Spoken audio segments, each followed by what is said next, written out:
In Money Watch, more companies are weighing a hybrid work model, having some of their employees stay remote while others return to the office. But might there be disadvantages, including a sense of friction and unfairness among workers? CBS Money Watch reporter Megan Cerullo joins me now to discuss. Her most recent piece is titled "Hybrid Return to Office Models Could Create a Subcaste of Workers." Megan, not everyone is excited about returning to the office. According to one survey you mentioned, 1 in 3 workers said they would find a new job or simply retire if they could no longer work from home. How concerned are companies, first of all, about their employees actually returning?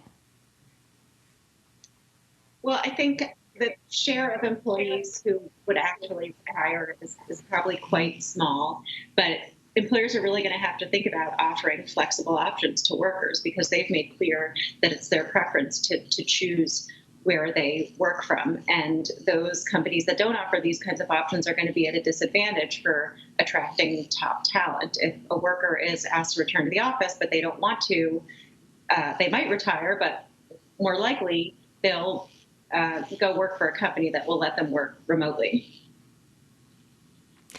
And Megan, there's also some concern that remote workers could be treated differently than those who are physically at the office. Can you explain? And did you find any particular groups might be disproportionately impacted?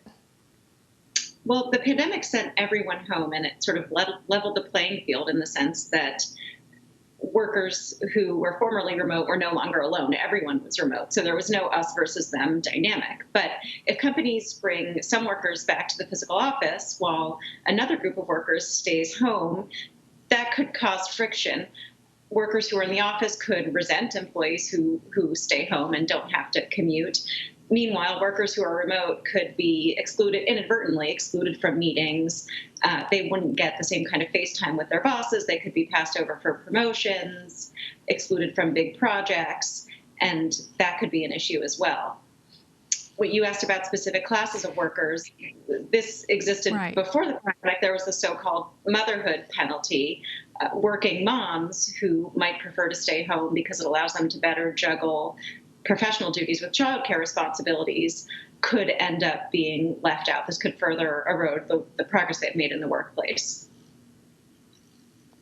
So if you end up being a remote worker and it is your company's a hybrid model, do you have suggestions on how to still stand out in the workplace? And what role do managers play in all of this? Employees who end up choosing to work remotely are going to have the added task of marketing and branding themselves to their bosses and to their companies. It's not enough to just put your head down, do great work, and expect to get noticed and promoted for it. It's going to be important to reach out and ask your boss for FaceTime, for a one-on-one Zoom or phone call to discuss your progress. And it's going to be important just to keep everyone abreast of what you're doing from your home office so they know you're actually working. The onus is also on managers to make sure that remote employees are included in meetings. They should make sure that every meeting that takes place in a conference room also has a virtual component to it, and they should make sure to value virtual contributions as much as they do in-person contributions.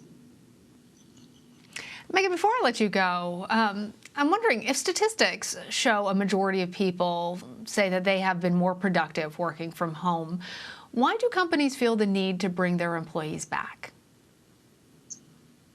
Some experts say that the physical office arrangement is outdated, given that the technology exists to allow us to work remotely. And if the experiment that's taken place over the past year has shown that it's effective. However, not everyone's on board. The CEOs of some of the biggest banks, including JP Morgan, Chase, and Goldman Sachs, want workers back immediately. And what they say is that remote work doesn't work well for young workers who require one-on-one mentorship. That just doesn't work as well over Zoom. And younger workers in particular, some of them really look forward to the social dynamic that's built into working out of an office. One boss said that his mostly young workforce is chomping at the bit to get back to work. And that could also be because they are young in their careers, and if they live in a city like London or New York, they could be working out of a shoebox. So you're going to have a really different experience if you're working out of a shoebox versus a villa. There's also a diffusion of knowledge across an organization's ranks that happens when you're in the office. That doesn't happen as easily over Zoom, because if you're working remotely, you have to be really deliberate about scheduling meetings. You don't get those chance encounters in the hallway where someone junior may run into someone a little bit more senior, and they may have an exchange of ideas. So many considerations as many Americans are contemplating a return to the physical office. Megan, thank you. Thanks, Lana.